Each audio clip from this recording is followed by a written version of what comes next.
All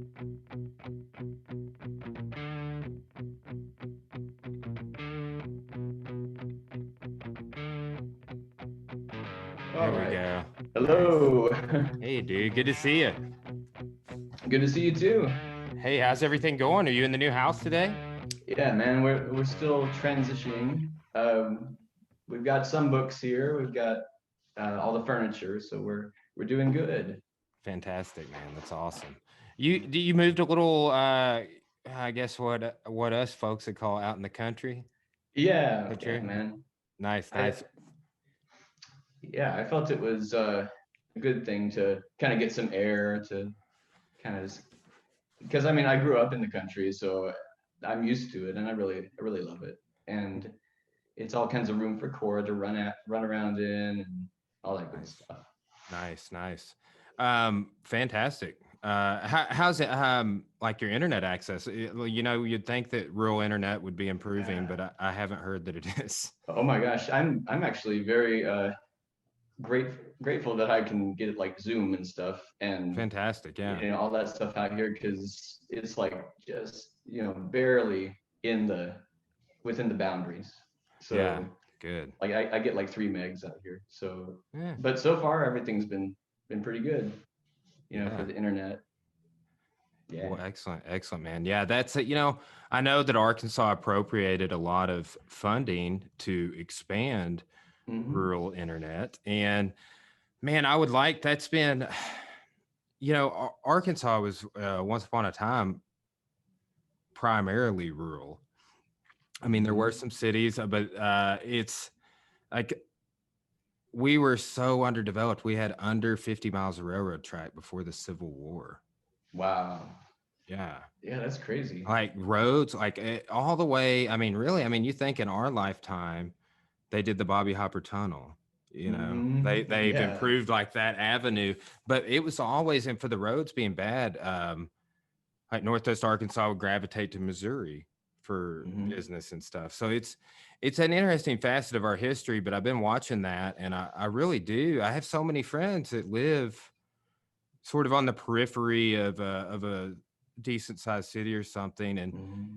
they can't stream or they can't work from home. I just had somebody I was friends with that was the why I was thinking about it is was like, man, they've had a good they've been able to make it on virtual. They live out like other side of Dardanelle. Hmm. And he's just I don't know if they're having connectivity issues or whatever, but he was asking to use some Wi-Fi in an office space. And I'm like, Oh man, yeah. that's yeah, challenging. Yeah, I know. I have been able to set up kind of an office here. And the main thing I was worried about was being able to do the online job I had in China. Yeah. And I've actually always been surprised that we're able to get such a clean uh, kind of a Zoom meeting kind of thing with people on the other side of the world, and it's just as Yeah. fast, and it's really kind of amazing. Yeah, But it yeah, it we could is. get it out here. So Man, I'm kind of paraphrasing. Like, it's just thought provoking. Joe Rogan talks about this all the mhm. time. But like, imagine trying to explain what we're doing right now to like somebody in 1850. No, right? I mean, Like, it like we're blows our just gonna minds. turn on a video. What's a video? Well, you're gonna see your friend. He's in China, and you're gonna talk to him, and you guys catch up. You don't have to write a letter and wait for 4 months for him to get it. Right? It's Right. it would be just such a weird thing to explain. Rogan always makes that a metaphor with explaining a smartphone to somebody, which Hmm. has all those Yeah. capabilities. But it's wild, man. Yeah, Technology. it is crazy. Like, I mean, it's like we're in the same room together. We're able to have a conversation in real time for the most part, and it's like, but we're not even here. It's like we're on TV. It's You know, magic. it It's is magic. magic. Like Yeah, that's what we would like maybe be burned for witchcraft if we were trying to tell somebody about this in like 1620. You know? exactly. They'd be like, "What Zoom? Yeah, to the stocks with you." Oh You man.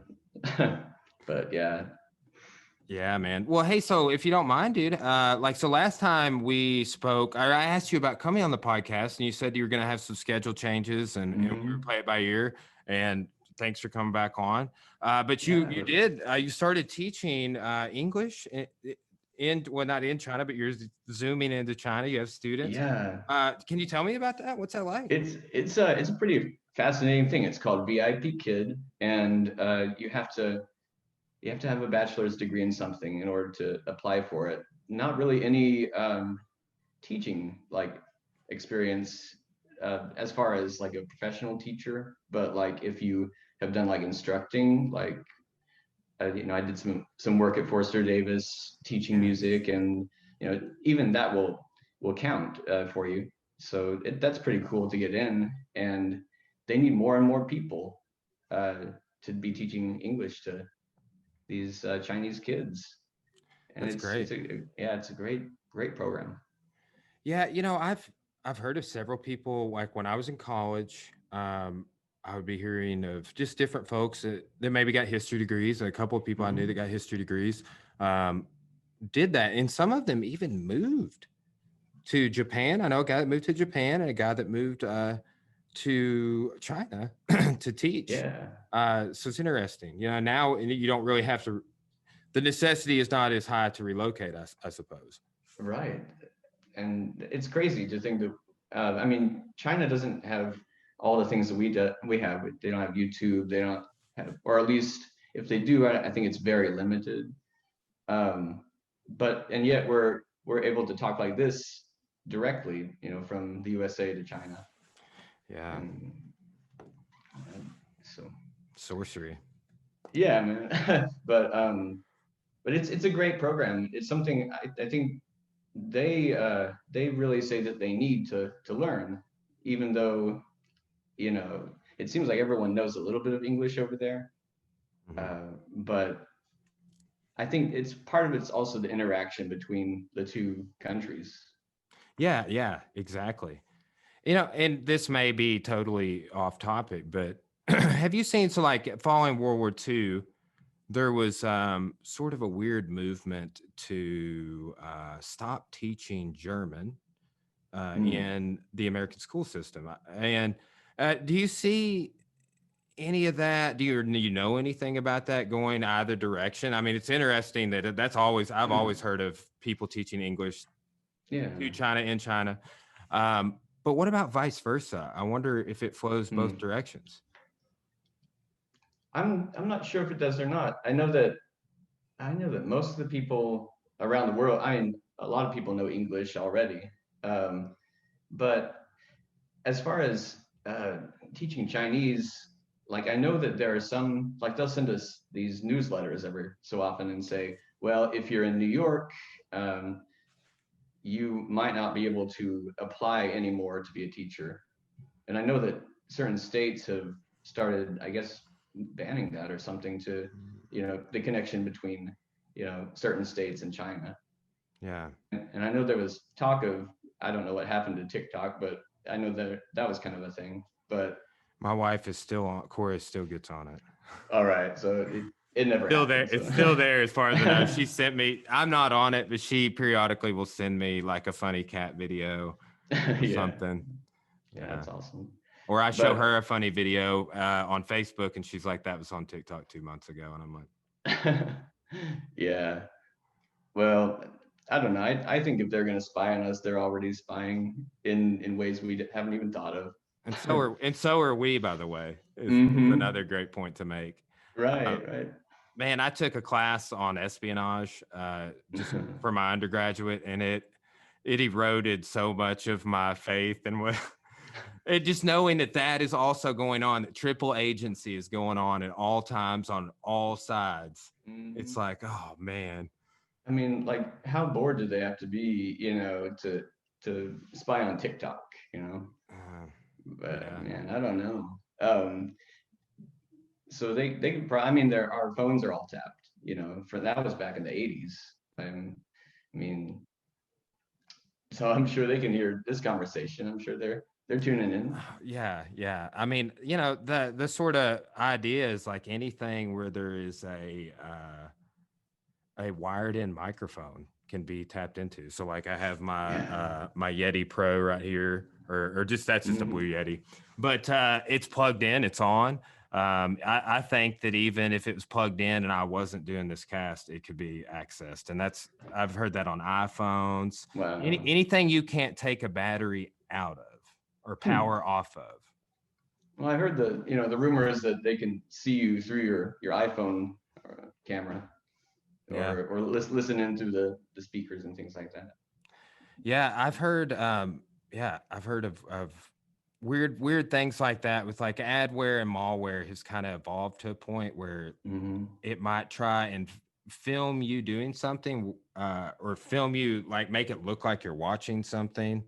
Just Hmm. use your imagination. But I've heard some crazy stories like that, and it might just be people that are scammers doing it, but it's kind of interesting Yeah, thing. man. I don't know. Also, there seems to have been. Did you see that YouTube kind of zapped out the other day, a couple days ago? No, no. Well, just when was that? Earlier in the week? Yeah, it was 2 days ago, and I thought it was just my Oh, YouTube, no, no. Yeah, being no. out there. I was thinking, okay, it's 6 p.m. on Wednesday night or Yeah, around that time. yeah, I that's right. couldn't load videos. I was trying in my class. I have a big TV here at the gym, and we'll periodically show a video of something, right? A Yeah, yeah. move or a Hmm. fight or a clip. And I couldn't access it on my phone. I reset the router at the gym. I couldn't cast to the TV. The TV Yeah. wouldn't play a YouTube video. It was weird. Yeah, I mean, I thought it was the new house. I thought it was the connection, but then I got on Facebook and saw that other people were experiencing the same things. Mm, People all over the world, actually, in different countries, were experiencing that YouTube zap. interesting. Yeah, I'll have to look Yeah, into that a little further yeah, because I man. was getting frustrated. I started off with me trying to show one of the other instructors a video on my phone, and I was like, um, oh, I turned off my Wi-Fi and it still wouldn't work. So it makes total sense what you're saying. Right. I was Yeah, blaming my I was internet freaking connection. out. Yeah. Yeah, man. And and you're kind of out there too, right? As Um. far. Yeah, we're in a weird little spot. It's kind of it's out of town, so to speak. I'm about 7 to 10 minutes from the gym, Mhm. but we're kind of in a valley. Like my house is even kind of down on a hill. If you remember pulling down the driveway, but Yeah. it keeps going down a little bit. Then it goes way back up, and that's that really nice neighborhood you can see Hmm. from the Interstate Pleasant View is right on the other side of that hill Yeah. behind my house. But we got another Okay. big hill on that side, so I get good internet, but cell signal, I have to get on like the Wi-Fi calling. Right. Yeah. Right. Well, that's good that it can still reach out that far, Yeah. you know? Yeah, it is. Uh, And like friends of mine that live like other side of Dover, like mhm. man, they're just out of luck. I work with a guy that lives out there, teaches English, and like doing stuff like this from home, filming a video, Hmm. anything like that. Upload. He's had a lot of challenges since we've been dealing with COVID. Oh yeah. Yeah. But I can't help but think that, it's great that we have this now, you know. Yeah. It just so happens that, we have this huge disaster and a lot of people are staying away from each other, but we have this, so we might as well be in the same room. And we're just What do you? it's I weird mean, how that coincides. what are your thoughts on like sort of changing assumptions around what we're talking about? Meaning, Mhm. oh, hey, you're still a very viable worker. You contribute to the economy. I'm sure the money you make pays American taxes. You know, Mhm.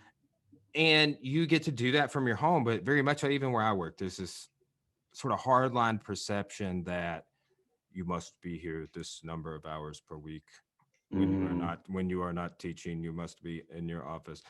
And it's like, mm, Yeah.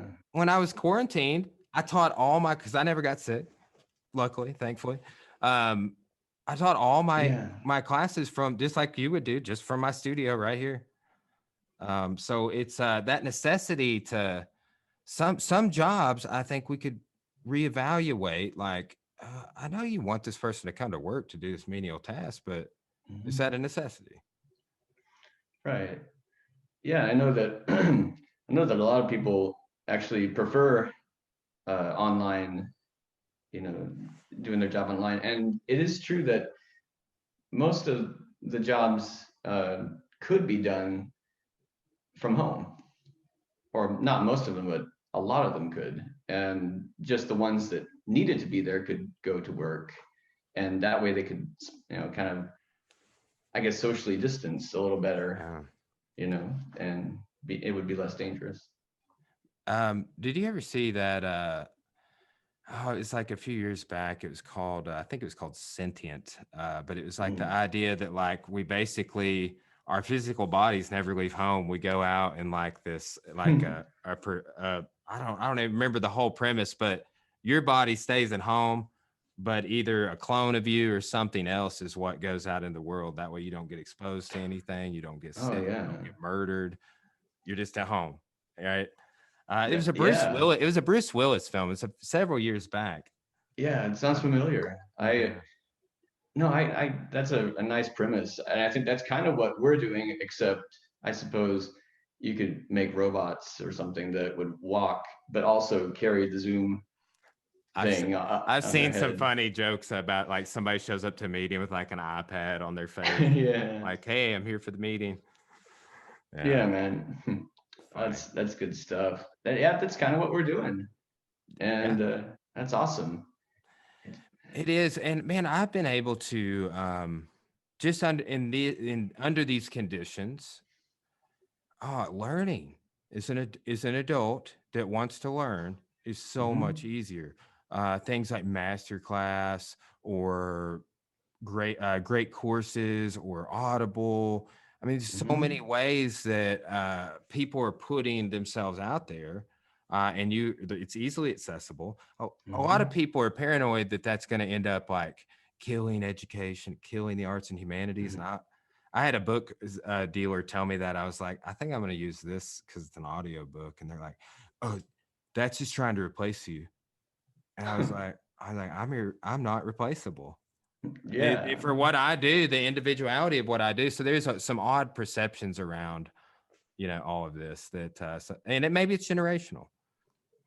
Maybe. I do know that for some things it's better to be in person. Like Cora is always like a social butterfly with all the kids, not just the kids. Like, we would go to the doctor's office and, she would see a mom and, her kid, and she'd just run up to her and give her a hug and just run back. Like, she loves people.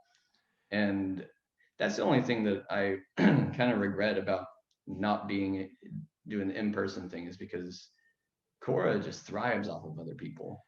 Yeah, You know? I can definitely empathize with that. I was homeschooled till eighth grade, so like I was not socialized in the way you're talking about at all, and it was like a yearning of especially at that age, and I still want that. I still want those interactions. Mhm. Basically, the only reason I say all this is because I don't want to sit in my office 15 hours a week. And Right. students don't come by, man, especially during a pandemic. They're like, yeah, text me. Like I've been doing advising, and they none of them will answer your call. We have to call them, and they're like, "Who's this unknown number calling?" Oh no, And yeah. then I'll text them right after. I'm like, "This is your advisor. Do you want to register for class?" And they're like, "Yeah, I will take these classes, please." And I end up doing half of it. But that's a Yeah. changing generational thing too. I remember when my dad sent me the first text message, it blew my mind like 2 or 3 years ago. Mm. Yeah. So Yeah, I felt the same way. I really didn't want to get, into the whole texting generation and stuff, because I just didn't feel a need for it. But I guess as it got more and more important, I just, had to. And so eventually we just kind of fit into the mold, and, here we are. Um, yeah, yeah, and man, it's just so all of this is interesting stuff to think about because I wonder what the long term outcome is going to be of some of these things. Like what we're doing look like in 25 years? Like how's it going to evolve? Or are you going to be projecting a hologram and actually sitting in the seat like yeah. in front of me in the studio, and I have like a little device that projects you? or something like that. That'd be cool. Yeah, it does make you wonder because I mean, this like even 40 years ago would be science fiction, even 30 years ago. I mean, things that we're doing now were yesterday's science fiction. So I guess we just need to read more science fiction if we're gonna know what it's gonna be like. Watch more Star Trek. Watch more Star Trek, more Star Wars, Yeah. that good stuff. Yeah. Yeah, man, it's great. Well, so dude, since last time we talked, man, you wrote some incredible music over the break. Like we were talking about your music on the last podcast a little bit, and during then that was pre-COVID, that was pre-shutdown. But over the pandemic, you crafted some songs. I found myself listening to them, not just because I know you, because they were good and I wanted to listen to them. Like after I listened to it, I would play it driving down the road, type of thing. Just go to your Oh YouTube channel. man, yeah, man, I appreciate that. Yeah, It's been a while since. It feels like almost just yesterday we had our meeting, our interview or talk, whatever. It was the podcast. It was great, and yeah. being invited into your house was such an honor, and stuff we were talking about then. It amazes me how much has changed since then. Yeah, Like I the know. entire world has changed. So, but yeah, yeah. Yeah, man, you kind of wrote a fitting song about 2020. I feel like the world was it, the world is on fire. What was that one called? Yeah, man, that's keep calm. I keep Keep calm. calm. Okay, yeah, keep calm. Move on. Yeah, that These, was my favorite one that I listened. I think I listened to all the ones you put out recently, but that yeah, one was man. the one I kept coming back to because I was like, this is super appropriate.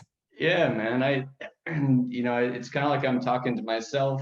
The words are, you got to learn how to deal with the tension. You got to learn how to play the guitar, and I'm still learning.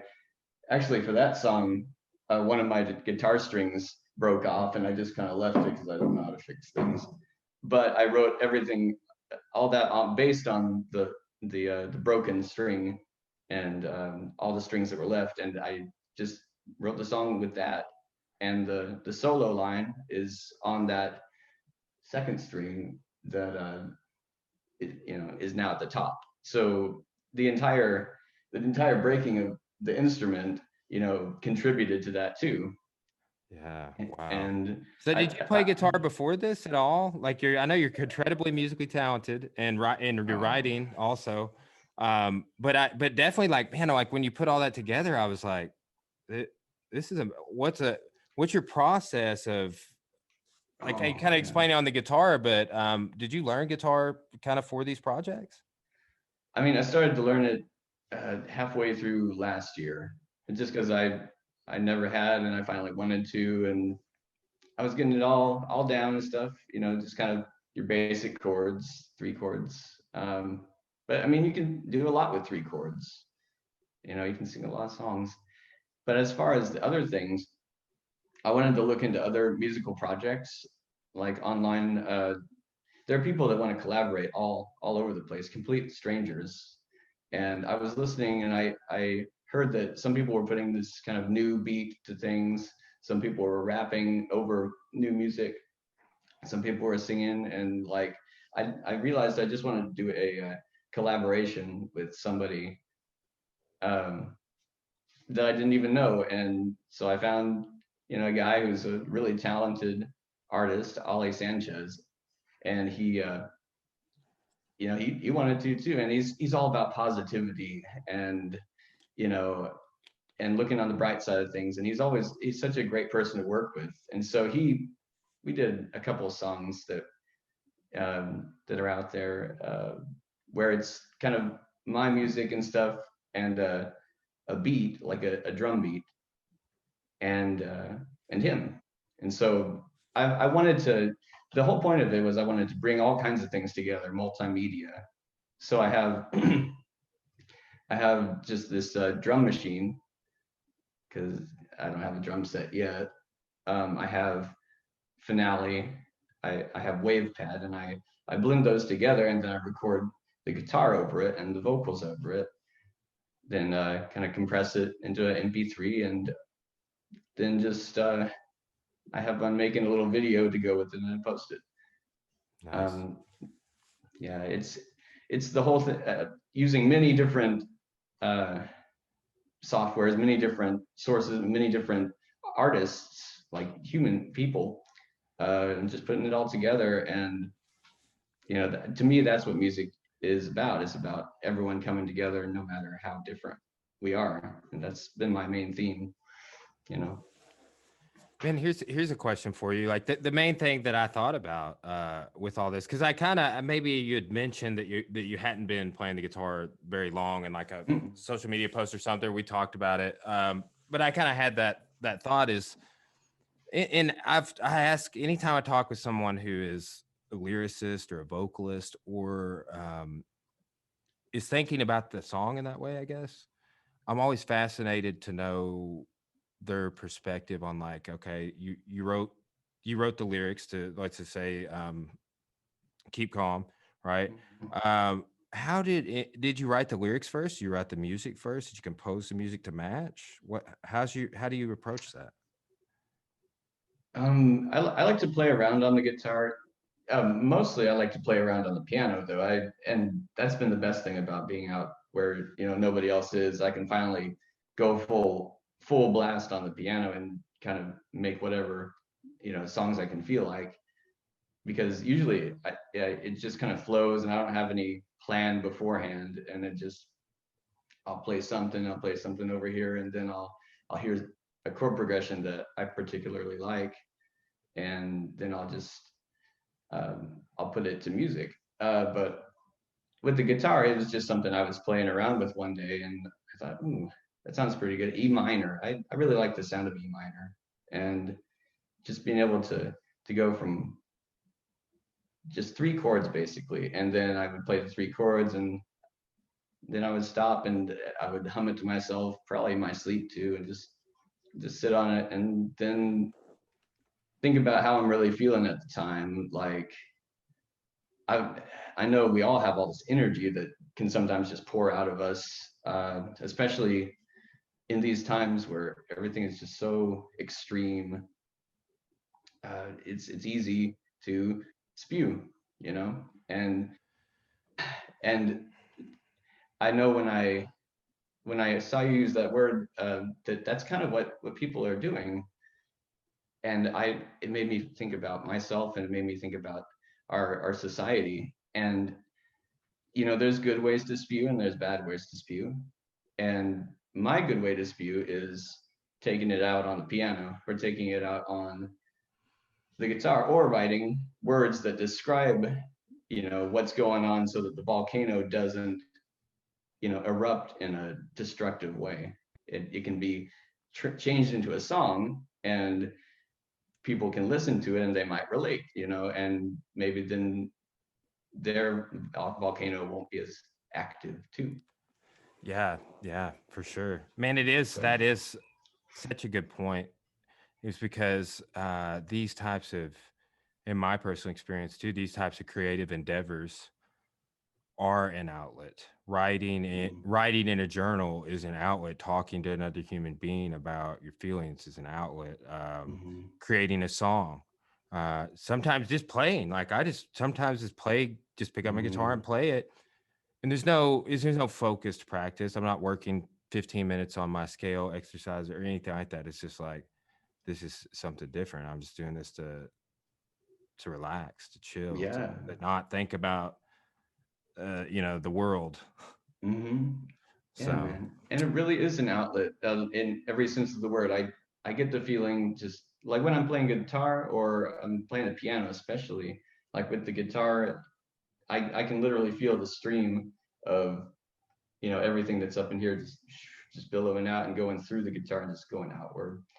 And the same with the piano, I can feel it just, and except it's outlets coming out of my fingers, and it just that's how I feel too. I agree. It's very relaxing, and it's literally a weight out of your skull. You know. How much you're able to cross over in terms of association between those two instruments? I don't play piano, but I play guitar for a long time. I've actually just did my 13th lesson yesterday. I started Wow, taking lessons for like what we're talking about. That's that's another cool, man. outlet. Like I'm writing tons of new stuff, but some of these questions I'm asking are because, man, I've always written original riffs or chord progressions, and have Mhm. even written, lyrics, poems, right? Just different things, Mhm. thoughts, get on notes on my phone or in Mhm. notebooks over the years, and it connecting the two is always the hardest part for me. As a matter of fact, one of the only songs I've written that I have words to that I sing, I wrote on the mandolin. I've only been playing the mandolin for a couple of years. Oh man, that's awesome though. It was easier. It was kind of easier for me to sing along with it, singing and playing it at the same time. Mhm. That's kind of hard to do. Right, right. And it is hard to play a lot of my piano songs on the guitar and vice versa.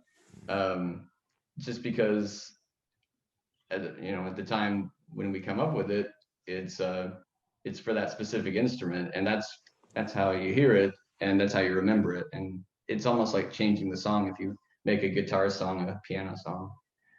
I mean, it can be done. Um, I mean, I can play While My Guitar Gently Weeps on the piano, but I couldn't possibly do it on the guitar, which is ironic because of the name of the song. Right? Yeah, for real. So, Is but that's one of my favorite things to play on the piano is While My Guitar Gently Weeps. So, Yeah, that's awesome. yeah, bummer. Um, there's a newer artist I heard of. He was a solo artist. He passed away in the 90s. Have you ever heard of Michael Hedges? Sounds familiar to me. What did he do? Oh man, he was a very unique, just a sort of an acoustic guitar player from all the Mhm. things I've seen. The last show he played before he had a car accident.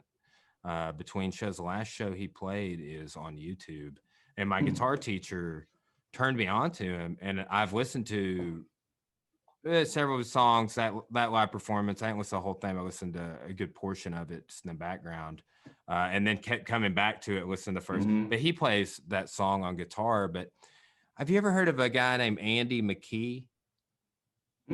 He's another. He's more of a guy that a lot of people know of, and I brought up Andy McKee to my guitar teacher. I'm like, oh, it sounds like Andy McKee. What you're doing over there?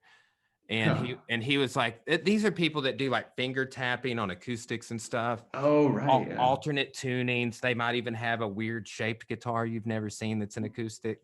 Oh, yeah. Just kind of like just a unique stylistically. And he's like, have you ever heard of Michael Hedges? I was like, no. And then when I listened to him, I'm like, how have I not heard of this guy? Oh man, Yeah. it was amazing. But then I heard him playing, ironically, while my guitar gently weeps, and gosh, it Nice. was good because he does That's instrumentals, but he sang that also. hmm. It's amazing. Yeah, man. I don't know. Yeah, I'd love to. I think my favorite instrument is probably the sitar. I've never. Ooh. I don't think I could ever play it, but I mean, I'd love to just have one for its, Oh, aesthetic value. they had one for. I did not think about really about picking it up. I didn't like, oh, that'd be cool. But Olson's is pretty much liquidated. But they Yeah. do still have quite a bit of stuff there. My guitar teacher worked there for a long time, and they had one for sale like Wow. 2 months ago, maybe less. I was in there. Dang. I bought a podium for the studio to like lecture on. Nice. That's awesome. Yeah, I Yeah. was So like, I wonder if they still have it. uh, you know, uh, they're still open. They're just kind of going Yeah. in when people want to come and look at stuff is kind of the gist I got from Oh, yeah. last communication. But they do still have quite a few guitars and amps, and pedals and different things like that. But it's all at dealer cost. I was seeing like, Oh. yeah, like $700 bass. I saw marked down to like $300. Hmm. So Dang. Wow. That's pretty good. I yeah, mean, it's yeah. a, it's a lot of money. Yeah, it is, man. What I always do is I pick up a cheap guitar and then I fix it up. That's the funnest thing to do. Yeah. Oh, that is a good idea. This guitar that I've been using, I don't know, whoever had it before me did some pretty interesting things to it. They put a little speaker in there. I can't really show Oh, you, but there's an amp inside there, and yeah. and then I looked on this side and it's battery powered. There's a battery that here, let me see, a Yeah, battery yeah, that yeah, pops yeah. up and volume. And I've never seen something rigged like this, but it can do like natural amplification, like just because it has a battery in it. Wow. Which is kind of crazy. I've never seen something like that. So it actually has a speaker inside, like you don't have to plug it into an amp. No, man. Yeah, Wow. and it can get loud. You can, it's a treble, a bass, and a volume button you can push in or out. And whoever had that before really loved it. And so I find it to be a fascinating guitar. Yeah, that is neat. And if they probably would have had to have a luthier do that. That's it. If they converted it from just a regular acoustic. Yeah, they must have.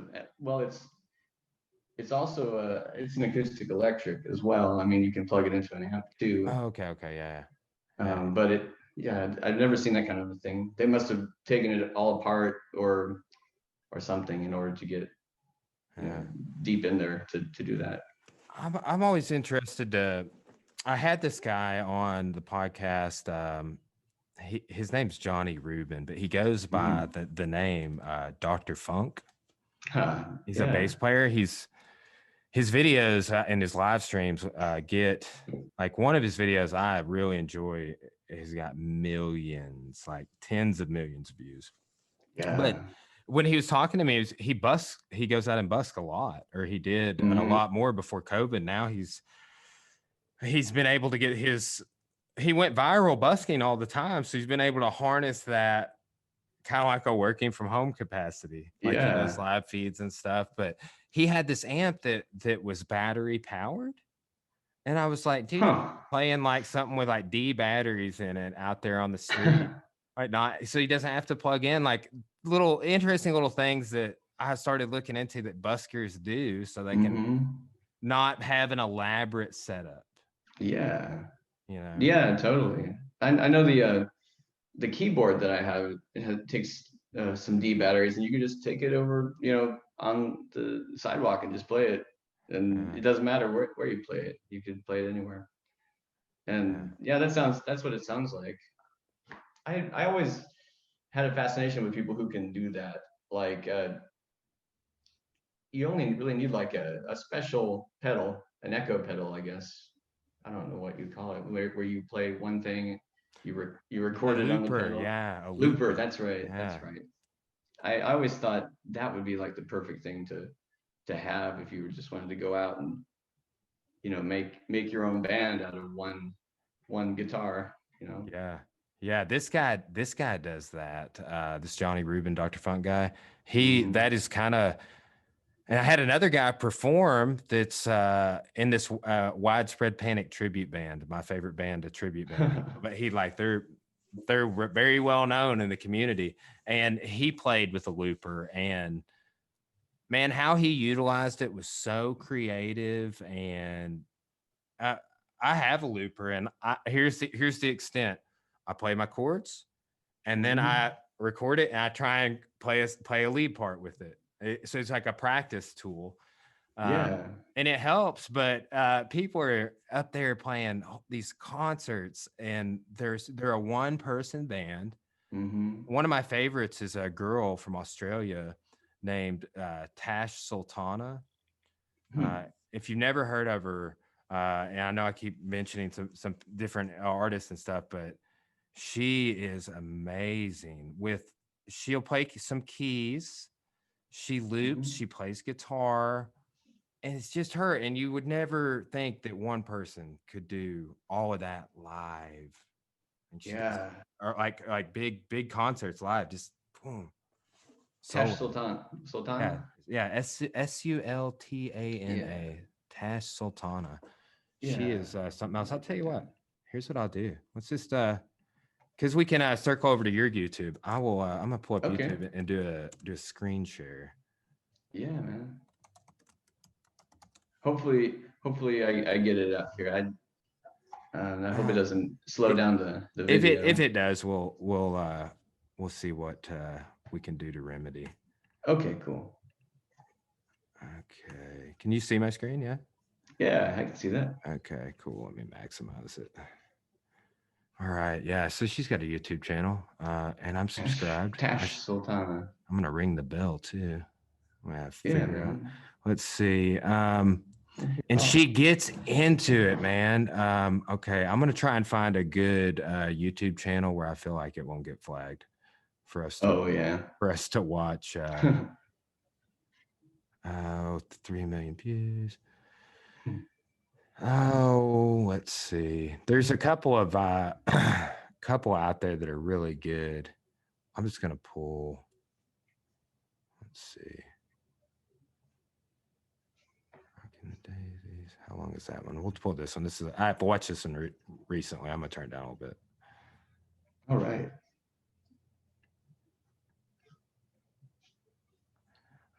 We got an ad. Yeah, It happens. that's all right. Yeah, that happens. Oh, all right. Is that her? That's her. Sweet. She'll start looping here in a minute. Here, I'll turn it down so we can still talk. Is that good on your end? I can't hear it on my end for some reason. Weird. Let's see. Well, she sounds amazing. Here, I'll turn it off. Yeah. She's playing solo right there. Like I watched this one a little bit the other day, but she starts looping and bringing in all of these other instruments. And she is so energetic and gets into it. Her setup's amazing. You can see here she's got like keys and synthesizers over here, chimes. Oh man. And I Yeah, that's awesome. Oh, she's got a little my dad has one of those with the ohm on it. I'm not sure exactly what you call it. Yeah. I'm not either, but and she utilizes all of it. It blows. They got me thinking about this creativity, man. Her people that can do all the stuff we're talking about, like yourself, even though you collaborated with some other people. It's amazing, and it's an amazing outlet. But like just the ability to create is it's just so fascinating to me how people do it in ways that I would have never thought of, Yeah, man. And for Keep Calm, that's everything that's played is just me, basically on a loop. So I like that kind of thing, like what she does. And I like what you're talking about with the guitar and the solo. On top of the guitar. That's what I did for Keep Calm. What is your YouTube channel, Ben? I'll pull it up on BENIKIN. IKIN. I was doing an E right there. Ben Eakin music. And I haven't put nearly enough stuff on there, because I have a whole lot of stuff on my computer that is either unfinished or is finished. I just haven't gotten the courage to put it out there. And a lot of the stuff is still in my head. I go to the piano, I play it, and it's like, man, why don't I put that on YouTube and a lot of that stuff? Do it for the fans. Do it for me. Yeah, man, I will. Now that I've moved, I think out here in the country, I can do a lot more like stuff that I really like to do. And man, it seems like a lot of those songs, like, oh, this is another one, Nero. Is that an instrumental? Yes, for now. It's one of those that I haven't put words to yet. So it was taking me too long to put words to it, and it sounded fine as an instrumental. Wow, dude, you have more content than I thought. See, I think I subscribed maybe on one of my YouTubes. I just subscribed with the podcast channel, but you have way more content than I thought. I was really seeing the content you shared on social, on Facebook. And I was seeing it also like get more and more and more views. Yeah, man. Oh, wow, you got a few that have 1.3K, 1.2K. Yeah, man. Excellent. a lot of the newer stuff, and the more I talk to people, even though these aren't necessarily collaborations, um, I'm still able to connect with other people, other artists on websites, and they'll watch it, and I'll watch some of their stuff, and it's just a back and forth thing, and it's cool to hear what everybody's doing out there on in the music world, Yeah. like with new music. Yeah. Um, What is that, Carnival? I don't know if I've heard that one. That's your most popular. I'm gonna that's just an instrumental, just kind of a thing I was playing around with. It's supposed to be kind of like a Danny Elfman kind of thing. hmm Oh, So I I bet if I unplug, hold on. I bet I know why you're not able to hear things I'm playing. yeah. Just a second, I can figure it out maybe. Um, This one's actually a if I little bit unplug my on the. headphones, Oh, I see. I bet This you would one's be able actually to a hear. little bit on the long side. I'm not quite sure why it was so popular, but Yeah, 5 minutes. Yeah, maybe. 8,800 views. Dang, I guess I turned my back on it. Yeah, yeah. Wow. That's like, I mean, I would say on YouTube, that's more views than any video I have. My highest viewed video on YouTube is 2.1 thousand. One of the gym videos. Yeah, but I mean, I don't know. I don't know why this one in particular. I don't know. It's not particularly as good as the others or worse than the others.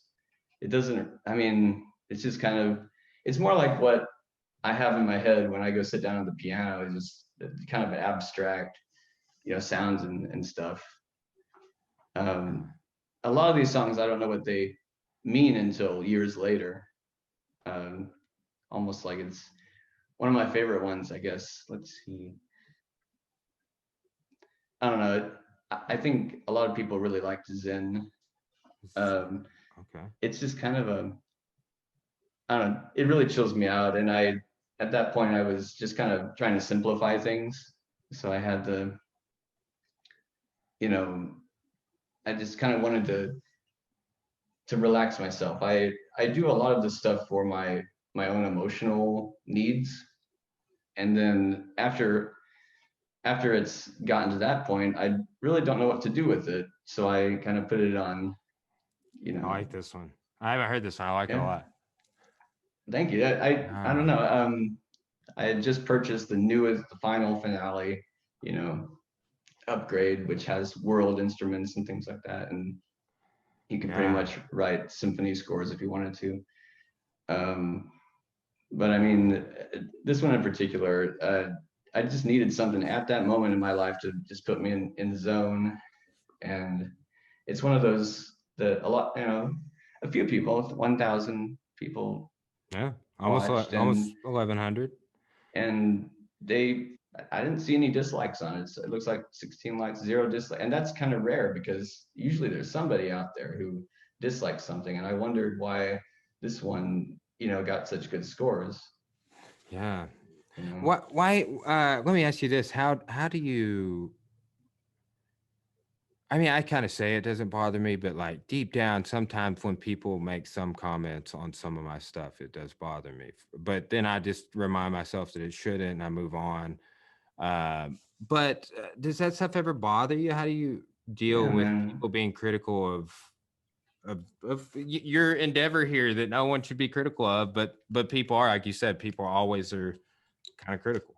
Yeah, man. It's part of the reason I haven't put all of my stuff on YouTube, but I have been slowly, getting stuff, put out there. It's just that when you create something, it's like your kid, and you want your kid to get, good scores, right, on tests, and be friends with everybody and all that, and no one to dislike them.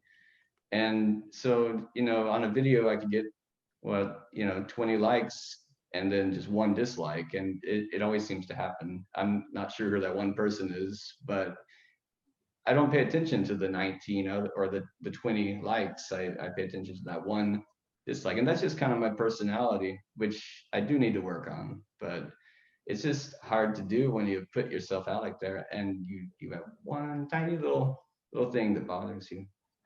It's all, it's always the comments that, and really, Mm-hmm.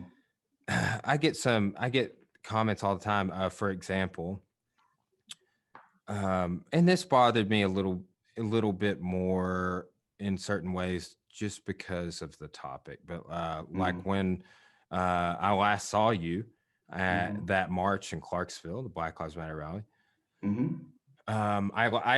I streamed that on my Oh yeah. podcast page, and I woke up the other morning. This is probably about 3 weeks ago, and somebody that was 19, 20 years old from Hartman, Arkansas, Mm-hmm. Johnson County, just up the road. I mean, it's where my whole family is from, that area. They had commented about a dozen times, and every comment was the most deplorable racist rhetoric, like a dog whistle 1488, we must secure the future of the white race. All of this really, I mean, it blew me away that somebody, I haven't experienced that much, I guess, until I started talking about equality all the time. Yeah. Yeah. But now, I've really tried to have people on that can broaden my perspectives and my empathy and of my audience too, but it's because of everything that's gone on um, this year. But like, I had Wesley on when with one of the organizers of Oh yeah. that Yeah. rally, Oh, that's and great. it that bothers me that people are that I'm like, hey, I want to talk to this person, see Mm-hmm. what their experience has been like, and that people have a problem with that, right? It's just, and that people will hate on that will hate on something like a message of like, hey, yeah, who cares if they don't look like me, talk like me, or even into the same things as me. Yeah. Maybe I will like something you like after we talked because I didn't know about it. Right. Yeah. That's the perspective I have as an adult. I didn't always think that way, for sure. But Yeah, man. it's just the strife of this year, I think, is coming out more so on some of that stuff. But Yeah. Well, I mean, I'm probably not, the best at empathy. I there's some things that just kind of build up and build up and build up, and then you got to spew. But I mean, I think a lot of people are drawing really hard lines nowadays. I mhm. think that they're setting the limits to who they can associate with. Um, I know that on both sides, on either side, there's some huge extremes going on. And I know that I have a particular, side of things. Um, but I also want to be able to, like, what happened with Whitney and the man, I guess, named Chaos. I guess his name was Chaos. On the second one, on the second rally, Yeah. where they were talking, and the difference of opinions, completely different backgrounds and everything, and you know, they ended up saying, well, I kind of believe that, I kind of agree with that, and both people were saying that, and then for long they were just giving each other a hug and like, man, yeah, I thought that Uh, was I don't know, what do you think about that? well, I think there's a lot of power in that. We just finished, for example, in my Arkansas history class, Reconstruction, the time Mm-hmm. period. And we're getting into this next topic where, like, the Elaine race massacre, and a lot of things come up that are, a part of a very racially charged and controversial past in terms of Jim Crow and things that were done to disenfranchise African Americans. And I was telling my class, it's like, look, I was not raised to think the way I'm about to tell you guys about. That Mm-hmm. was not a thing that was emphasized or talked about when I was growing up in my home, or really, no one told me about this massacre of these people who Right.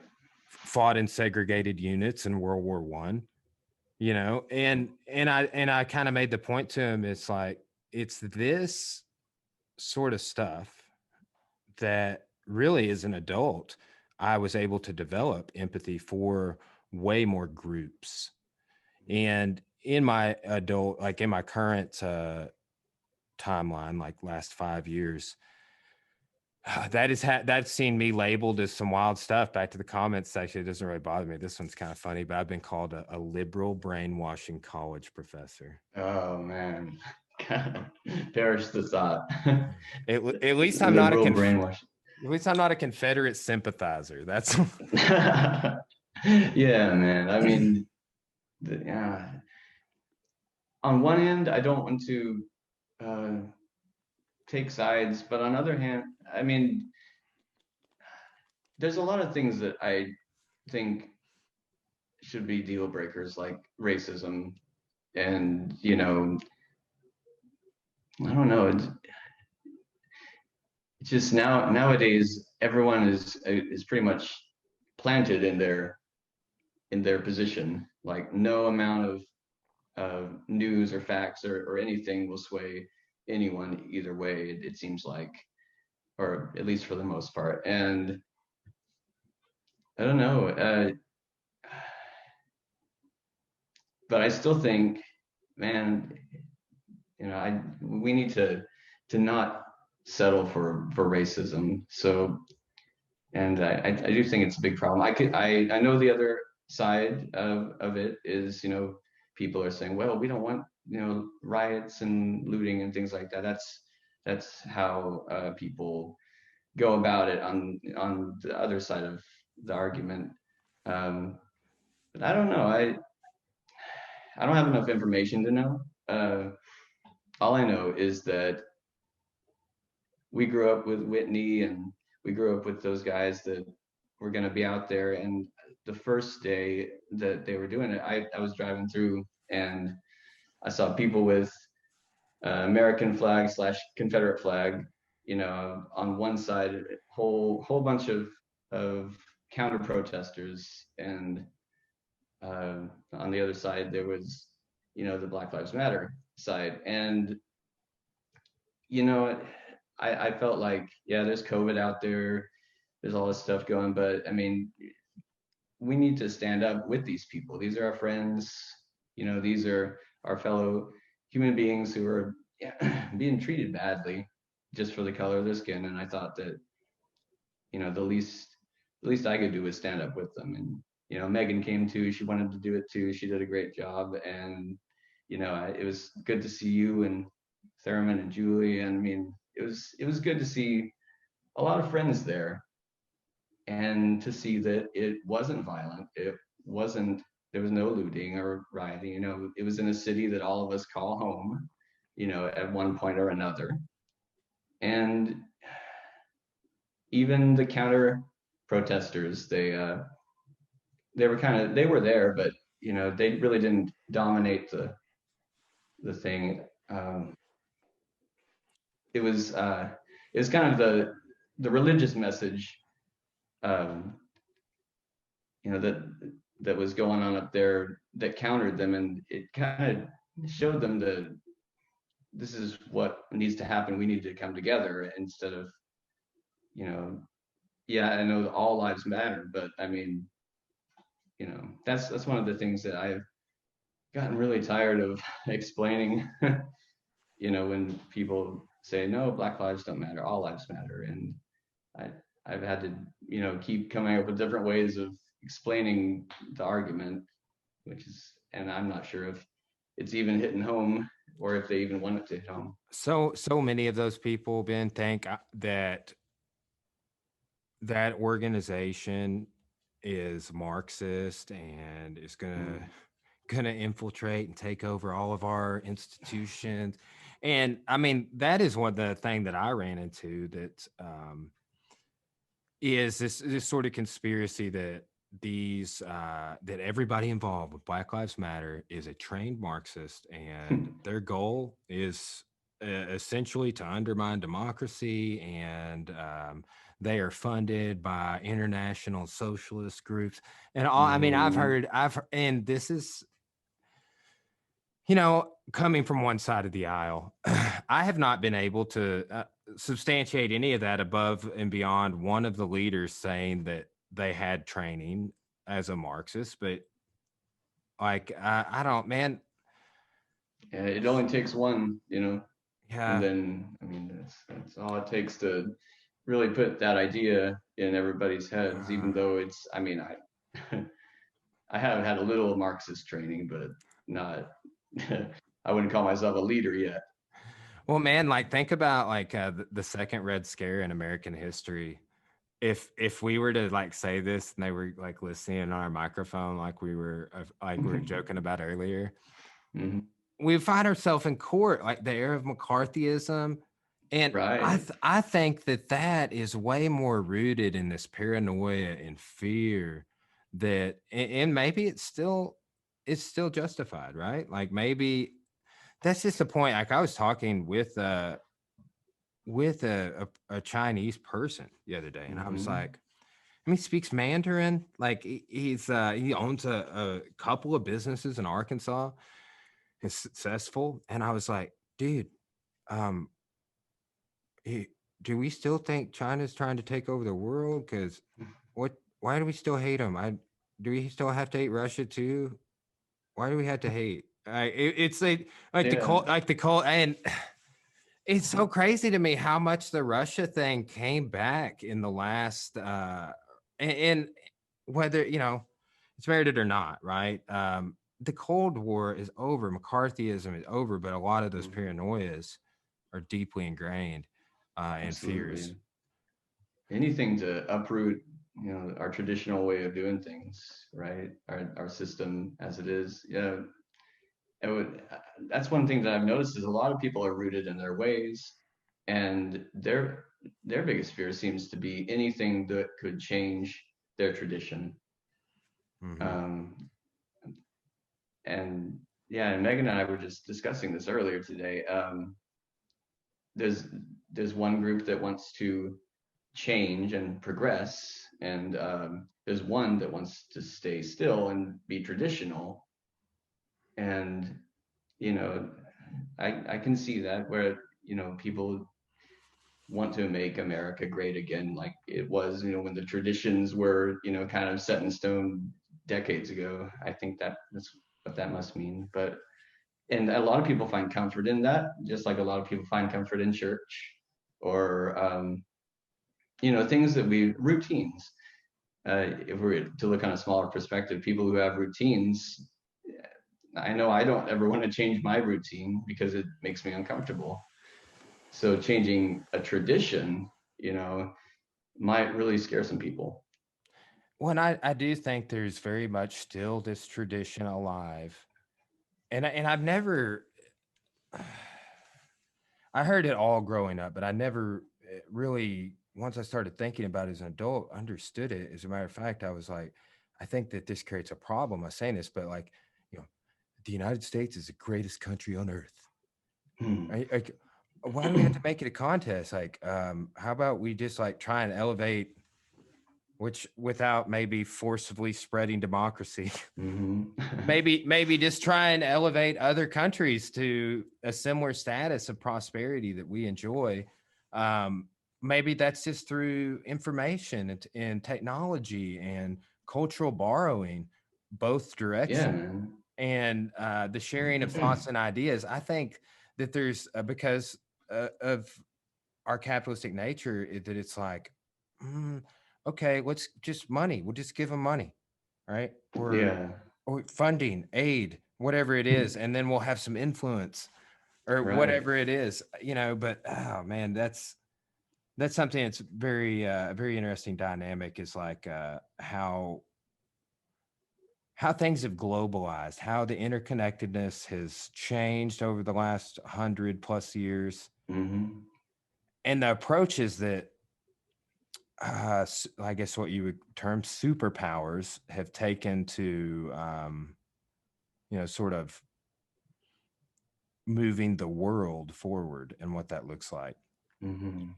So, yeah. Yeah. Well, I mean, if all we do is communicate inside of the U.S., we only get maybe two or three different perspectives about things. Like they're slightly different, but we it's like an echo chamber.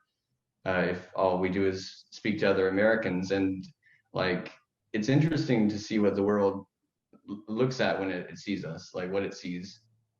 And that's one of the cool things that the China job that I've been doing, talking to these 10-year-olds, 6-year-olds, and some of the lessons will be, well, what would you want to do if you came to America?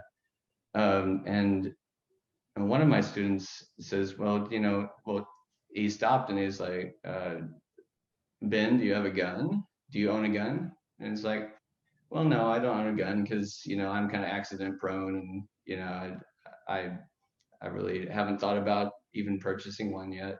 And he was like, well, they say that all Americans have guns, and they want to shoot the Chinese people if we come over. And it's like, oh man, that's illegal over here. That's not something that we do. Uh, you don't have to be so afraid of Americans. But I mean, it's amazing to they can see how disjuncted we all are over here, like how neighbors are fighting against neighbors, and kind of how just I don't know.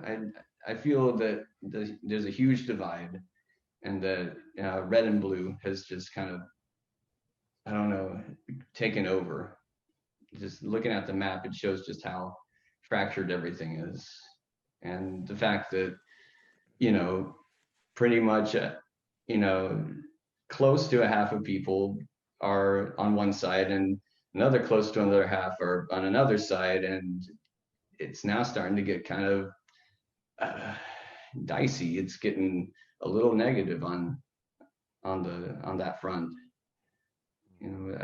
People will soon cease to see each other as people, and then they'll just see you as a red person, or me as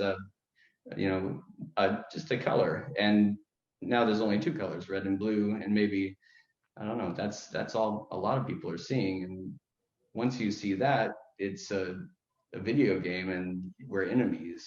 And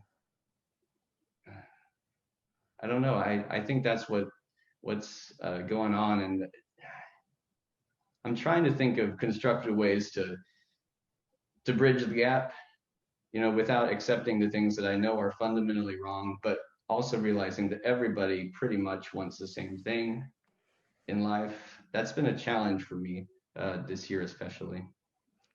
Yeah, I know, man. I have struggled. It's like when I made that status you referred to earlier on Facebook. It's just, man, I was seeing so much negativity, Mm-hmm. and we're talking, and I've been so back and forth. It's like there's multiple takes on like, do you unfollow these people? Do you unfriend them? You never talk to them again. What do you do? And that's been a struggle with some family members, Mm-hmm. more so those types of connections than anything else. But also like my role, not so much in the community, but in the community that Cora and I have kind of created at the gym. Mm-hmm. You know, Mm-hmm. I have parents of kids here that they don't like the way that I've said some things about things that are going on. But for example, I commented a little bit before the Clarksville rally, right when the George Floyd killing happened. There was a march in Russellville, and I went to it, and there were people out with guns everywhere like that. And then I was super paranoid to go to Clarksville. Like when Thurman hit me up Mm-hmm. and he was like, "Hey, dude, you want to go?" I was like, uh, I had to think about it. And then once I committed to going, because I thought about it, but then he thought about it too. And he was like, "You going?" I was like, I'm kind of scared because of all the ARs last time, but I'm thinking about it. Mm-hmm. And then we were like, we got to be there. Yeah, man.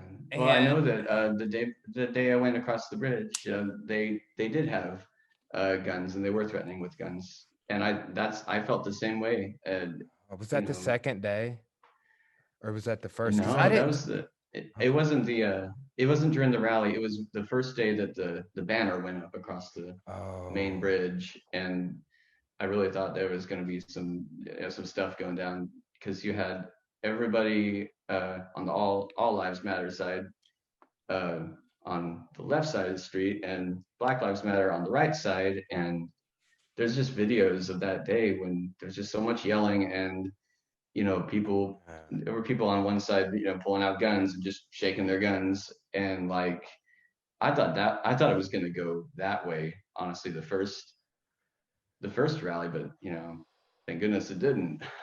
yeah, I know. I I remember that would be when you're talking about when Wesley got punched in the face by that guy. that was Wesley that got punched. Yeah, that happened that same day. And oh, I just know that if one side or the other wasn't able to hold together, it could have ended a lot worse. And that's kind of why I dropped Cora off with my dad. You know, I was thinking about taking her, but just so she could have seen it. But it could have gotten really bad. I'm really glad it didn't.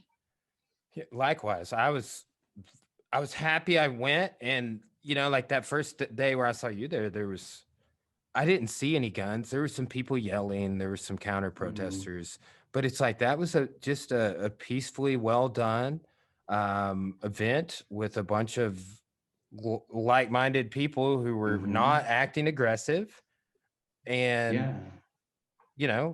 taking advantage of the political rights that we have. So I was happy. Like I remember I did a podcast about the Arkansas state flag and how the star on top is the Yeah. star. The Yeah, I day saw that. before with three, and I was like, "Oh, I'm going to rally tomorrow. I'm afraid I'm gonna get shot. Oh, it's a Oh. crazy time to be talking about all this. I got my mask right here." It was just a wild time right around then, and I would like to think that it's calmed down, but with all this stuff going on with the election, it's uh Yeah, man. it's further polarized. Can we talk about that real quick? Yeah, yeah. So basically, for I would like to know some things that you think because tomorrow, Dr. Hausnick, Chris Hausnick, he's a political Mm-hmm. scientist at Tech, Oh yeah. and then Marie, she and I went to grad school together. She's so smart, and she studies mass resistance Yeah. and American politics and race. And she's come back on. She's been on a couple of times. I had her husband on. He's a PhD in history. But these two people are coming on to talk about the election. We're trying to explore some topics. Mm-hmm. But what has been your take or some things you're looking at are either concerning to you or like today, like something that was concerning to me. I watched Asa Hutchinson give a COVID briefing, and that dude refused all out to say, and he said it was going to be likely. And he did handle it sort of like a politician. I don't Mm-hmm. know if you saw this interview, but he refused to say, yeah, that dude's going to be our next president. And the media guy was really pushing him with it. And he was just like, yeah, it's real likely, but they didn't announce the winner in the 2000 election until December. And he's like, well, that election was one state and a few hundred votes, you know, and it just seems like that side it's not just the president willing to concede. It seems like there's a whole demographic of people not willing to concede that Joe Biden is the Yeah. president elect. Is I see it. I don't see it going any other way. Every claim, and it's so hard to look into all these claims. I'll be sitting on something, I'll think something for a day, and then I go find a counterpoint on it. And it takes me a while. It takes hours to get to the bottom of this stuff. Yeah. I So mean, I I don't know. If you look, there's a difference now of I think 5 million voters it's millions. between. Yeah, 5 million votes between Biden and Trump at this moment. And uh, I think we're so divided because people have put all of their values onto a single candidate. Um, all the hatred that they have for the other side onto a single candidate, and all the the fear that's been going on. And I know that on kind of the bluer side, I'm kind of bluish. We you know we want a president who believes in the COVID. Trump's gotten the COVID and says it's no big deal, and yet I'm having friends in the hospital right now. I'm sure you are too, and I know you've had some. It's just this whole thing is because of COVID. This whole divide, this whole breakdown of society. The reason that we can't send our kids to school right now, or we could, but they could bring it home, get everybody sick. The reason is because of COVID. The reason so many people have left their jobs or have lost their jobs is because of this disease that is killing a lot of people, and is supposed to be projected to kill another 200,000 by the end of the year. And that's one of the biggest things. Racism aside, is the way people speak aside. I think COVID. There's only been one of the two that has acknowledged that COVID is a problem, that we need to take care of it. And I think from that end alone, that's what And I know politicians lie. I know politicians are, pretty much have to, or else they can't do the job.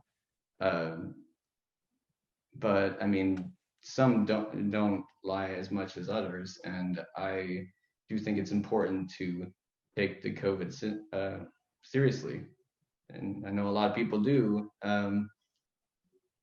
But with Asa, I mean, I don't know. I don't know what to say about him. Well, I've been over the last few days alarmed uh, at the number of active cases we have in the state. I mean, it is surging right now, and I sort of just became aware of it. I was looking at the cases today and yesterday, and I was like, "Oh, okay, I didn't realize really that we were surging like that." I mean, it makes sense, but also along those lines, I think that we're, like you said, it's very possible that we could be entering another wave, and that the surge is connected to that wave, and that wave will lead to a lot of other deaths. It's it. I do wonder how things will be handled moving forward. Like how Biden's going to handle things, what's going to happen to the economy, et cetera. I mean, as far as I can tell, and whether this makes a difference or not, I think his plan is to shut down the government. I think he says, or I might be misquoting him, but I read that it's possible that we would have a 4 to 7 week shutdown period, and that would be enough to slow the virus. And the problem is, I mean, they can enact that, but as long as there are people out there who are just not wearing masks, just not taking it seriously enough, it's not going to change. And even during this shutdown, Arkansas never really shut down. It did in certain ways, but a lot of businesses stayed open. I saw more people at Walmart than I saw before it, before the thing. That's something, it's interesting. Like I shut down my business I just moved into for 6 weeks entirely. We just bought a brand new, almost $500,000 facility, moved our business, and then COVID becomes a thing. This is in March. We've been in for 2 weeks. Then the shutdown happens. We stay shut till May 4th. And I will say this: I'm thankful that we did receive a lot of aid. We were able Mhm. to pay our employees. We were able to get aid on our mortgage. All of these things that really, but then too, at the same time, there are many other businesses who I think the reason we were only helped like that is because we actually are financing property to own Oh, versus a yeah. lot of other people lease, and they don't take that class into account as much. But Mhm. you know, like I closed uh, my doors and did Zoom Mhm. classes and did other things, and a lot of people, really, I think some on both sides. I think if you say more liberal or centrist people, even that own businesses, are like, Mhm. okay, so why does big box that has the ability to do all online orders, why do they get to stay open while small business is closing and going Mhm. out? And that was it. That was a level or a layer to the complexity of all this that a lot of people pointed out that I think we could have done better with. Like, if we're gonna Mhm. ask everybody, it's just like when we're at war. If we're gonna ask everybody to help and grow victory gardens and stuff like that, as a metaphor, Mhm. like Right. everybody has to play a part. Walmart does not get to not play a part, Right. you know. And the irony of the people that got to really, I mean, think about some of the corporations Mhm. that became super wealthy during the time of COVID. Yeah. And then the people that were hit by it because they have family members die. It's just it's reached into every aspect of our society, I feel like, and touched every aspect Yeah. some way. Absolutely. And I just have to wonder like how it would be different, how the COVID would be different now if everybody had closed down, or not even that, if people had just stayed home, and or utilized, like, I'll use the pickup system at Walmart instead of the going Yeah, in, system, and that exactly. works just fine. You can still get everything, mostly everything you can get in the store, and you don't have to go out there and spread it. I think the thing of it was, I don't know if people really even believe that they are spreading it, at least some people. Yeah. Yeah, I mean, there's got to be still those people out there. There's been a lot of people that have had that view that passed away, you know? Yeah, I know. And a lot of people with that view are, I don't know, maybe, I don't know, even if something does happen to someone you care about, I wonder if even that is, enough to change your perspective on things. I mean, you would think it would. Yeah, I will say, like, I became a lot more cautious after, and it wasn't that I was being uncautious. I was wearing my mask anywhere I went. Hmm. The only time that I do not wear a mask is when I'm teaching at the university. Hmm. For the most part, I mean, and all the students wear a mask, and my student count is really low because I live Hmm. streamed the class. Yeah. So a lot of them just log in remotely. But that's also, they're like, hey, you don't have to wear it while you lecture. I did wear it while I lectured the first day. Hmm. And that was just a policy they did. So I haven't worn it. And I hope my worry is like, did I have it and I was asymptomatic, or did Cora catch a certain strain of it? Hmm. And that strain was not contagious to me. But after she got it, and she is a healthy Hmm. person, Yeah. she's active. She was really, like, she'd been doing a lot of. I mean, her diet was good. She was riding her bike Hmm. every day, walking, all of these healthy activities, and she was hit with it so hard. I was lecturing when she was in quarantine. I was teaching a class, and she texted me, was Hmm. like, "I think we're gonna have to go to the hospital." Oh man. So, like, even when she had it, like, I will tell you, like, when I knew she had it, I was like, okay, she's had it for a couple of days. She'll be over it in a couple of days. Hmm. And maybe we can like have some fun or something over the quarantine. Like that was my Yeah, initial yeah. thought, because I like she had typo blood, like based off some research I had seen consistently about that blood type, is it wasn't hit as hard. Hmm. Not true. I mean, Wow, yeah. she had 11 days of symptoms, man. Wow. And the first 4 or 5 days were so intense of the body aches, and I was right there with her the whole time and didn't get it.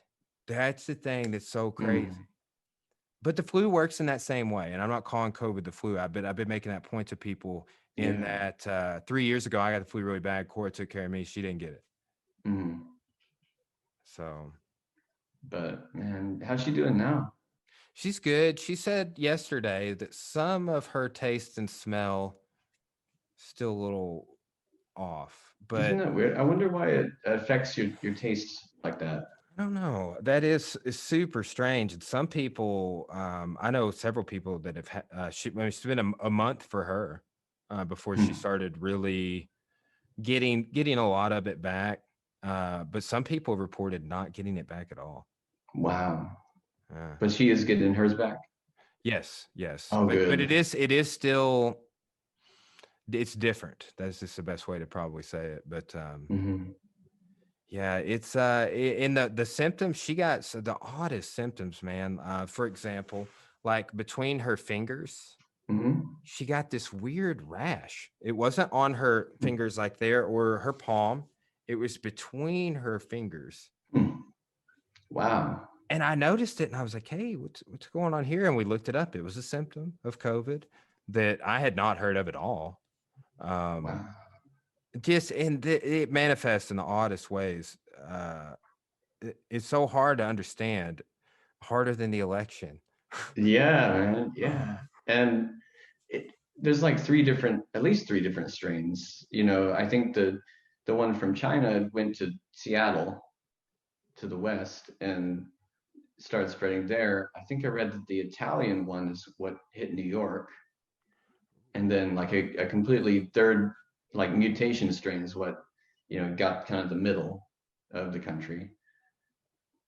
And and yeah, man, and it's gonna I'm worried it's gonna mutate to a point where it will be completely airborne, like the Andromeda strain, like these movies about plagues where you can't even go outside, you can't even breathe the air, you have to be in a tent, or else it gets to you. So I just hope it doesn't get to that point, Yeah. you know and that again, politically, that's why I decided to go with the guy who said, who didn't say it was no big deal, you know. That's the issue for me too, is that like I mean, I would hate to be in the situation of like, oh hey, you're the guy and there's COVID. What are we gonna do? Right. Mm-hmm. And for me to not have any real political, or I mean, maybe even, I guess you could say he's got leadership experience, Trump. I don't know. Mm-hmm. But not a politician. And he's like, oh, hey, listen to all your political advisors about how to deal with Mm-hmm. this. And then those political advisors being partisan stacked in his Mm-hmm. favor. But his refusal to kind of come out. That's why I was happy on some level that it was left to the states. But if there would have been, even Asa Hutchinson said this on that same interview, he's like, if there would have been a more consistent national narrative, there should have been, Mm-hmm. things may have been different. What are your thoughts on a federal mask mandate? I've heard both sides. I think it absolutely should be done if we're going to keep this under control. I know a lot of people have trouble breathing and stuff with the masks. They have medical problems, and that's been an argument I've heard over and over. But if you stay indoors or you just go to your job, and not go out and shop in Walmart, then you really don't, need a mask if you're not going to go into a public area with people and stuff. And if you're too sick to wear a mask, if it's an option, maybe, stay home. And it's not easy to stay home. what's easy is, it's not easy to get a job that's remote, or to, uproot everything that and go from being somebody who likes to go out and talk to people and uh, to being someone who's just kind of stuck at home. That's not an easy thing. And for the record, I don't think liberals like to wear masks either. So, Yeah. I mean, it's that's a weird thing that this came up at the beginning of this semester at our we had an all employee meeting at the school, but it's like masks have become a political issue and not a medical issue. right. And a lot of people say, like, I have a friend that said this the other day. He's like, and it's the guy, one of the Arkansas guys that fights in the UFC. Oh yeah. But he won a big fight in the UFC. And at the press conference, he went off on a mask rant. And I've trained with this guy since he was 16 years old. But he's like, if your mask works so good, great, wear it. Why do I have to wear mine? Mm. What are your not to like put you on the spot like with all your opinions about all these controversial topics? I'm happy But to talk about it. what do you think about people that response? Well, I think the misconception is that the mask protects you.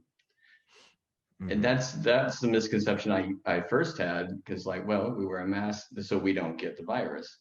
But it's the opposite. We wear the mask to protect other people from ourselves. And if only half of us do that, then we all get like infected. There's a chart, that I keep going back to show the percentage of, the virus that can get through if nobody's wearing a mask, if one person is, or if both people are. Yeah. And it's a huge difference. And I've seen so many posts. One that said, why should I wear a mask? Why should I have to suffer so you don't have to live in fear? Why do I have to change to to soothe your fears over something that doesn't even affect us? People think it's the flu, or similar to the flu, but the numbers show, I mean, the percentage is just so different. And it's so much different than the flu. It's so much more extreme, I would think. And yeah, I know people think that the masks are like almost like restraints, almost like, this is our constitutional rights being violated. And I mean, nah, and the demonization of Dr. Fauci, I think, is pretty much says it all. The scientist who is trying desperately to share his, experience, decades of experience fighting viruses, and all he's asking is people to follow precautions, and he's receiving death threats. Who was it on the radio? They called for him to be decapitated, beheaded. There's just all that kind of nastiness. I've seen a lot of violence, a lot of calls for violence, just because people have, like you said, politicized mask wearing. Yeah. We'd rather talk about ultra violence than to give up our rights. And it's what a weird thing to be associating violence with. And it's been and Thurman and I have done some episodes about this, and we're going to do some more, but there has not been a year like this in our country's history since 1968. Sustained riots, sustained violence, an election year, political division, police brutality. In 68, we had students getting beaten by police in front of the Democratic National Convention, the Tet Offensive, Martin Luther King Jr. is assassinated, Bobby Kennedy's assassinated, LBJ doesn't run for re-election, Nixon's elected. It's just one thing after another. And I bring this up a lot right now because A, I'm fascinated by that year before 2020 ever happened. But B, the parallels are daunting. Like you can say, there hasn't been as prolonged protests or riots or any amount of civil unrest like we are seeing since 1968. Yeah, man, I've been thinking the same thing, and I've always thought to myself, well, wouldn't it be cool to live during that time, during the hippie, during the protests and all that stuff, during Woodstock? I Hey, would have been at maybe Woodstock. we'll have some historic. I thought about this, right? Maybe Mhm, next year, like this maybe, goes away. Joe Biden gets in there. mhm. The world, the COVID, the final wave goes away. Like maybe the Spanish flu had 3 definitive waves. Maybe that's what COVID's going to be. Yeah, And then we'll be able to deal with it much more effectively, having gone through it, knowing what to do. And maybe mhm, 2021 will have like oh, I always make that point as kind of a joke. It's like 1968 was terrible, but 1969 mhm. they had Woodstock. Right? I Yeah, wonder man, what they did. 2021 is going to be like. Well, we could either go that way or we could go toward the World War direction. We could go, for creation, or we could go for destruction. And I guess if we're to break it down to what I feel this really is about, it's creation versus destruction. And I feel like there's just so much anger. There's so much anger going on that um, I don't know. I don't know what's going to happen. I would like very much for the Woodstock theory to be true. I want, because I know that music and everything that Woodstock was about is that universal language that does bring people together. Like you could take the most liberal dude and the most conservative dude and play a song and they'd be like, hey, that's a good song, and they're like, yeah, that's actually pretty good, and they could agree on that just by musical taste alone. Even uh, people in China, even people who can't very very well, and they can't speak English very well like me. You play a song for them, they, even if they may not understand the words, you play an instrumental for them, and they know exactly what that is. And we can, even if I can't speak the same language as you, even though what I'm saying could sound like blah blah blah blah, uh, if we listen to music, suddenly, boom, we're on the same wavelength. You know? Are you are you a Harry Potter fan? Yeah, man. Yeah. Me too. Yeah. Uh, I just actually so when I was a kid, the books I was not allowed to read because they were evil. All right. mhm. But so I got into the movies. I've collected most of the Lego sets. I have Hogwarts Castle. I haven't put together yet. That's But awesome. but Core and I, we love the movies, and I just started listening to the books, and I'm through Mm. Chamber of Secrets, but I shared it on my Facebook the other day, but Albus Dumbledore says music is a magic beyond all that we do here at Hogwarts. Oh wow. Yeah. Right? Do you that quote just like blew? I've been thinking about it ever since I posted it on my social. I was like, oh, that's exactly what I think you're saying. Yeah, man. Is what, but man, it is. It's something else. It's like, oh, we don't speak the same language, but we're both gonna feel this. Let me hit play real quick. Yeah, man. I, a lot of the times I'll try to figure it out exactly what music is, and you know, the best thing I can come up with is it's like liquid emotion. It's like something fluid that just uh, it's like pure emotion. If you want to feel a certain way, if you want to feel all pumped up, you listen to this. If you want to chill out, you listen to this. And like it's it's more than just a sense of sound. It's like it brings back memories. It brings back everything. It lights up parts of your brain, Yeah, and I don't know, I and I was thinking yeah. about this. Like, so I've heard like what you're saying with memory, that people smelling certain foods Mm-hmm. or dishes can just take them back to, I mean, we talked about some of this with music and um people suffering from dementia and stuff. Like there's certain Yeah. things that can kind of take people back, but I've been thinking about that with smell.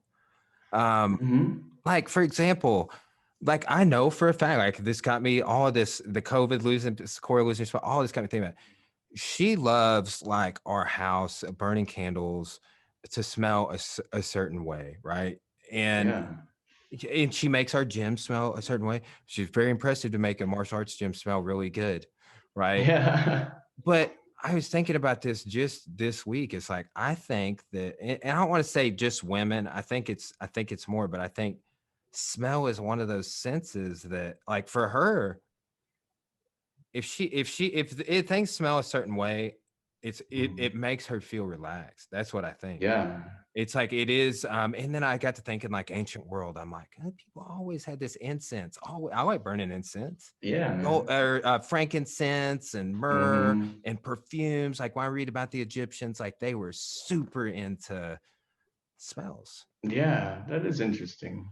Yeah. Um, but I mean, yeah, it can take you back, like, if in your childhood your mom was making like some bread, or baking some bread or something, and then you're now 60 or 70, 80 years old and you smell baked bread, then suddenly you're back in your mom's kitchen. And it takes you right back there in your brain, even if like in dementia, even if that part of your brain is kind of switched off or has gone dark, it shines a light on it for a brief moment. And Did you see that newest video of the woman that had danced? Like yeah. that was I was thinking about our last conversation because Hmm. I know that we had talked about, like Amazing Grace and Hmm. You Are My Sunshine. It just different songs I've seen that you would be you heard that when you were a kid, and several people that have had that condition Hmm. are able to go back to it. But never did I think physical movements with your body. That was the first time I Yeah. really, like when I saw her like come alive and start doing that choreography. It's like a martial arts practitioner. Hmm. That blew my mind. Like I was like, Yeah. oh, okay, that's what we're doing. Like that is what I'm programming in. Yeah. So Yeah, exactly. Or like if someone's doing Broadway, they have to practice, practice, practice, practice, memorize, memorize, memorize. Memorize the music, practice, memorize the choreography that goes with the music. So they have to ingrain it into their brain so deep for that performance that they won't forget what they're doing at all. And then you know I guess some part of it's pinned, to the inside of their brain. Like, and they may forget about it, that it may not cross their mind, but when something like that music starts going, it immediately lights it up, and then they remember that. I mean, they probably remember all the words to all the songs they ever memorized, all the dance moves, just for that short amount of time. yeah, Yeah, and I think it is fascinating because part of it shows us that we don't really ever get old. You know, we we don't ever really lose it, even if it's all gone dark. And there are some, how we have outlets. Maybe there it's also inlets too. It's ways of plugging things into us that will, recharge our batteries for a few seconds. yeah, yeah. So This, all of this is made me think more. Like I even needed to think more about it, but made me think more about consciousness. mhm. You know, it's just a general topic of how's that all work? Like how does Yeah. this fit into our consciousness and our physical body and the separation of the two and in some of these instances Hmm. of the reunification and and just curious about what people's consciousness is doing, like where their thoughts are, if their physical body is not quite able to do what it always did, if some sort of inlet has become disconnected. you know, if you like, that's the kind of questions I like to think about is it, you know, okay, well, if there's an afterlife, if there's something beyond this, what is that like? Like, what is it? What does our consciousness do? Are there other, the people that I was with here, are they going to be there? Am I aware, like everybody here, if I passed on, would be aware that I was no longer here. Am I aware that they're not there? Right? Am I already Yeah. there if I am in that next phase, if it exists, if I have dementia, Hmm. but my physical body's kind of behind a little bit? These are all really good questions, and I like to read about people who've had near-death experiences or who've actually passed away and then been brought back, and the experiences they all share, and the similarities that they have, you know, with Mm-hmm. people who have also gone to the other side and then come back. Yeah. Yeah, there's people who are able to, you know, transcend, you know, using music, or you know, some people use drugs, and or some people Yoga, meditation. yoga, Yeah. and or even when you're sleeping, even when you have a dream, That's, yeah. like what is that your way of looking into the other realm, and for them to look back, maybe they can't see us and we can't see them unless we, you know, find that bridge somewhere with yoga or with music or anything really. Yeah. um, and maybe that is a way for us to meet each other without having to die. Yeah. So Funny story. And I we can wrap it up here in just a second. I yeah, gotta man. go do a quick errand before I gotta come back to the gym here and teach a kids class in a moment. Yeah, But man, that's cool. fascinating conversation today, man. I've enjoyed Yeah, just thank getting to you chat for with you. having me on. But last night I kind of slept in. We had Corey got promoted to black belt in jiu-jitsu last night. Oh, So congratulations. thank you. It took her over 8 years. Wow. So, but our dog. So I was laying in bed, and it's about 5:30. I usually get up at 4, so I'd slept in a little bit, but I was all wired last night, and I stayed awake too late. Hmm. But my dog was having a dream, like, and that's something else that gets me thinking. Also, so I'm Yeah. like, okay, like, so some people just don't, like, my dog smiles. Hmm. Like, dude, he snuggled up on the couch the other day and let out this big sigh, and then he smiled like, "Oh, it's so comfortable right here, guys." Oh But man. he was like, he was having a bad, maybe not a bad dream, maybe it was a good dream, but he's kind of barking and making weird noises and moving around, but he was asleep. And I Yeah. was like, "Oh, come on up here, buddy." But man, it's got me thinking. I'm like, this dog, like, because I think of dreaming, like what you're saying. It's like it's another state of consciousness. Like Hmm. maybe you do a lot of meditation or certain types of Hmm. yoga. People report the same experiences that people who would take psychedelic drugs would report. You know, Yeah. and you know, dreams like, oh, it's such a I've been reading all about like dreams in the ancient world, like the story of Joseph and the dream Hmm. interpretation. It's big in Egypt.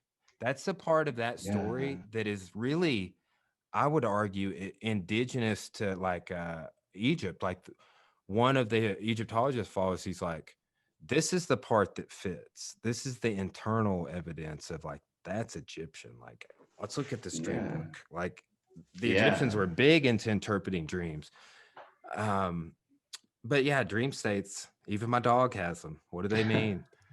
Man, it's a huge can of worms, but I love talking about it. And man, maybe some other time we could talk about that. Hey, you know, dude, I'm always down. I had somebody on yesterday, John Warren from Clarksville. I Yeah. had him on for like the ninth time. So Affectus, right? yeah. Yeah. So Yeah. yeah, and that man, he and I have stayed in contact, and I was telling him yesterday, I was like, man, I'm glad that this podcast exists, because if it didn't, I probably I mean, yeah, we would randomly text every few months, or I'd comment on your Facebook or something, right? Like we would interact. I Hmm. would keep up with you, but I was like, now we get to have these conversations, and that's awesome.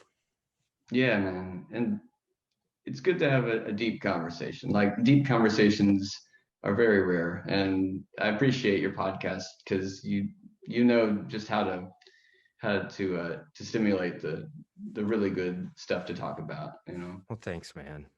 I'm just So, trying, man. I'm just kind of selfishly doing it like because it's what I want to do. Like I want to have these yeah, talks man. and benefit from them and expand my perspective and grow. And it's been great, man. Sounds great. Maybe next time I can put Yeah. the backdrop behind myself. I realize it's kind of bland. Nah, man, you Yeah. got the guitar poking out. You look Oh like yeah. you're sitting between a couple of bookcases or something. Yeah, man. But I actually I had my classroom here. It was that's me. I'm the teacher. nice, I put it there. I nice. didn't know if it would fit with our conversation, but it's like my portable classroom. Yeah, So man, I should look into how to do. So I did the author of this Van Halen book the other day, and Hausnick, ooh, who's doing the election podcast tomorrow, he oh logged yeah. on and he had a Van Halen background, and I was like, "Yeah, Yeah, dude, man. Nice. awesome." So, Yeah, it's good stuff. Well, right on. man. Thanks, Ben. Yeah. And we will do it again as long as you're willing to sit out with me. I will hit you back up here. Uh, it seems like no time since we talked last, but I will definitely I'll hit you up in the future. Sounds good, man. All You right, take man. it easy. Have a great day. All right, you too. Thanks. See ya. Bye.